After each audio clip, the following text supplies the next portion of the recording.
Hai, ini adalah video lanjutan tentang materi uji kompetensi untuk jabatan fungsional APKPBN.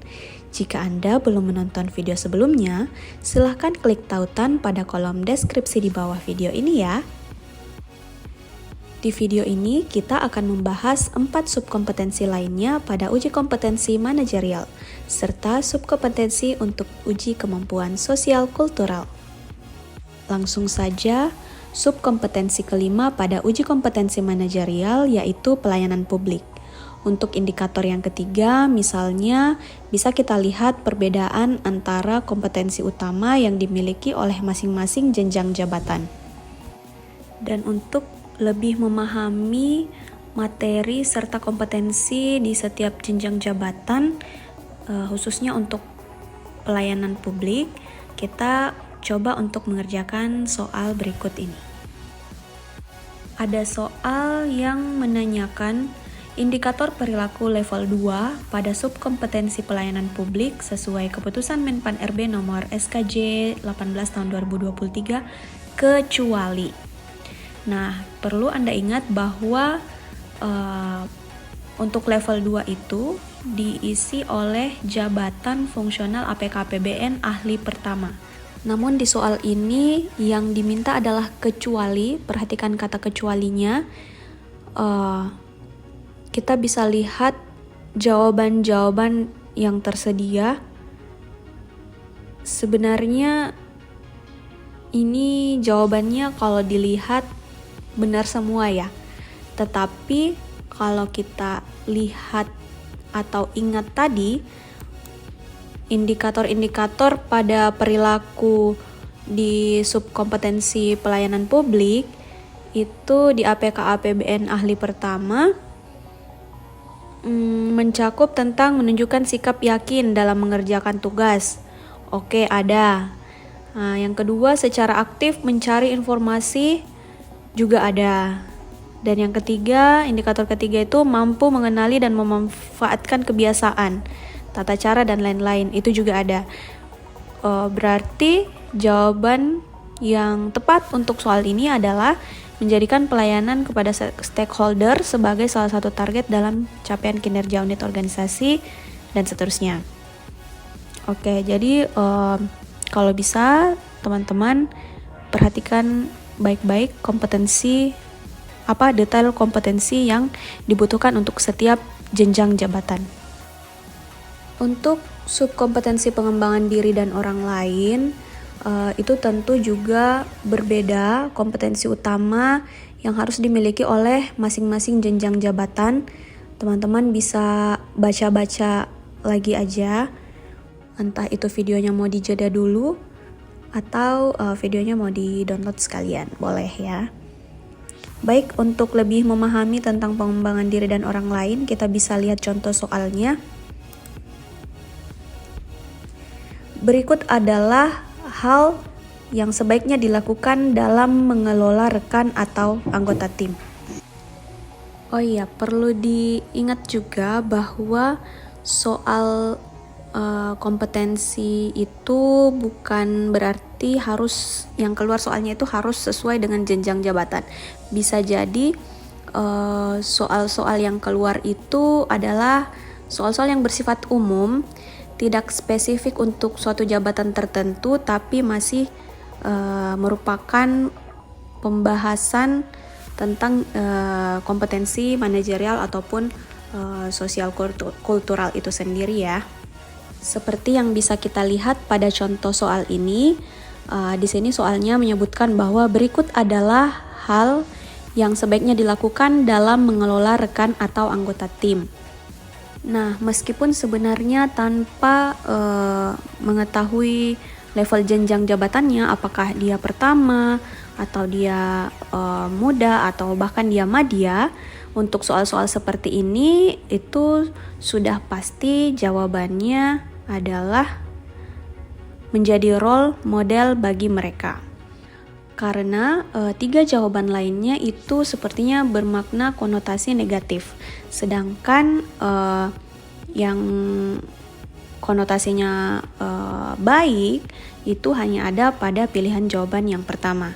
Nah, kalau kita ingin membahasnya lebih dalam lagi, sebenarnya soal ini memang berada di jenjang diperuntukkan untuk jenjang jabatan ahli pertama. Itu ada pada indikator yang ke-1. Menjadi role model bagi anggota tim itu sama maknanya dengan meningkatkan kemampuan bawahan dengan memberikan contoh. Baik, kita akan lanjut membahas subkompetensi lainnya di kompetensi manajerial. Untuk perbedaan di masing-masing jenjang jabatan, lagi-lagi saya mau sampaikan bahwa silakan teman-teman membaca sendiri ya. Di sini saya akan lebih menekankan pada contoh soalnya saja. Bisa kita lihat pada contoh soal yang ini. Berikut merupakan alasan mengapa kita memerlukan mengelola perubahan. Soal-soal seperti ini juga merupakan soal-soal yang umum ya, artinya dia tidak memerlukan jawaban yang sesuai dengan jenjang jabatan. Namun di sini ada kata kecuali. Jadi kita lihat kenapa sih kita memerlukan kemampuan untuk mengelola perubahan itu. Apakah dia karena tuntutan dari masyarakat? Karena kita posisinya adalah ASN ya, PNS yang tentunya merupakan pelayan publik juga. Ya, karena di sini jawaban yang diminta adalah kecuali, maka jawaban yang paling tepat adalah konflik kepentingan. Ya, jadi bisa saja alasan mengapa kemampuan mengelola perubahan itu diperlukan oleh seorang ASN atau pejabat fungsional APK APBN karena alasan-alasan seperti tuntutan masyarakat dalam hal pelayanan publik ya. Kemudian perkembangan teknologi dan ilmu pengetahuan, tentunya kita harus mampu beradaptasi terhadap perkembangan tersebut dan juga peningkatan kualitas yang berkelanjutan. Dan yang terakhir adalah subkompetensi pengambilan keputusan. Mungkin bisa dibaca saja ya terkait perbedaan kompetensi utama yang harus dimiliki di setiap jenjang jabatannya. Di sini ada contoh soal seperti yang saya bilang tadi, tidak melulu soal yang keluar nanti harus sesuai dengan jenjang jabatan yang kita daftar, tapi bisa jadi dia bersifat umum. Contoh di sini jenis pengambilan keputusan, jenis-jenis pengambilan keputusan. Ya, kalau kita lihat materinya tentang pengambilan keputusan operasional, pengambilan keputusan strategis, dan pengambilan keputusan taktis itu semua ada. Berarti jawabannya adalah semua benar. Baik teman-teman, sekarang kita akan masuk ke pembahasan mengenai kemampuan sosial kultural. Nah, di kemampuan sosial kultural ini hanya ada satu subkompetensi, yaitu perekat bangsa. Kompetensi utama di setiap jenjang jabatan bisa teman-teman baca sendiri. Yang jelas kompetensi utamanya itu pasti berbeda-beda. Nah, kita masuk di contoh soalnya ya. Anda sebagai seorang ASN memiliki tanggung jawab untuk tidak menunjukkan kecenderungan Anda pada salah satu pendapat yang Anda tahu hal itu akan berpotensi untuk memecah belah persatuan dan kesatuan bangsa. Nah, sikap tersebut menunjukkan kompetensi Anda sebagai seorang ASN, yaitu karena di sini ada kata kuncinya, akan berpotensi memecah belah persatuan dan kesatuan bangsa, maka jawaban yang paling tepat adalah kompetensi perekat bangsa. Karena kalau kerjasama, pelayanan publik, dan orientasi pada hasil itu agak jauh ya. Lanjut ke soal berikutnya, contoh perilaku yang dilaksanakan dalam mengaktualisasi indikator perilaku kompetensi perekat bangsa yaitu jawabannya ada menunjukkan sikap berpihak kepada salah satu calon pemimpin daerah dalam pilkada. Tidak ya. Tidak mendukung pelaksanaan kegiatan keagamaan karena menyita konsentrasi kerja, juga bukan. Jawaban selanjutnya, menghindar dari situasi kesalahpahaman di kantor karena hal itu bukan urusannya. Dan jawaban yang terakhir adalah bersikap netral dalam masa pemilihan kepala daerah dan presiden dengan tidak menampilkan kecenderungan pilihan, terutama pada sosial media. Kita bisa lihat kata kunci di soalnya itu kan memang tentang kompetensi perekat bangsa, artinya tidak memecah belah, tidak menunjukkan keberpihakan, dan itu memang jawabannya tercermin dalam jawaban yang keempat, yaitu bersikap netral dalam masa pemilihan kepala daerah dan presiden.